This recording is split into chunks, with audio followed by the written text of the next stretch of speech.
کیا بغیر سمجھے قرآن پڑھنا بیکار اور فضول ہے؟ کچھ لوگ کہتے ہیں کہ بغیر سمجھے تلاوت کا کوئی ثواب نہیں ملتا، طوطے کی طرح رٹنا فضول ہے اور بیکار ہے۔ تو دیکھیے، پہلی بات تو یہ یاد رکھیں کہ قرآن مجید کو اس کے معنی اور مطلب کے ساتھ سمجھ کر پڑھنا یقیناً سب سے بہترین عمل ہے، اور یہی اس کا اصل مقصد بھی ہے۔ اور اگر نہیں سمجھنا آتا تو اس کو سیکھنے کی کوشش ضرور کرنی چاہیے، لیکن اس کا یہ مطلب ہرگز نہیں کہ بغیر سمجھے پڑھنے سے ثواب نہیں ملتا، بلکہ بغیر سمجھے پڑھنے پر بھی پورا ثواب ملتا ہے۔ صحیح ترمذی کی حدیث ہے، اللہ کے رسول صلی اللہ علیہ وسلم نے فرمایا، قرآن کا ایک حرف پڑھنے پر 10 نیکیاں ملتی ہیں۔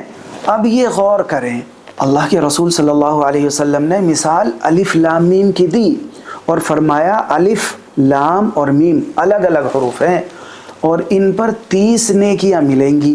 دنیا کے تمام علماء یہ بات جانتے ہیں کہ الف لام میم کے معنی اللہ کے رسول صلی اللہ علیہ وسلم نے کسی کو نہیں بتائے۔ تو جس کلمے کا مطلب کوئی نہیں جانتا، اسی کی مثال دے کر اللہ کے رسول نے 30 نیکیوں کی بشارت دی ہے۔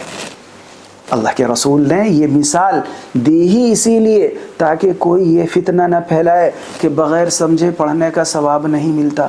اللہ ہمیں صحیح سمجھ عطا فرمائے، آمین۔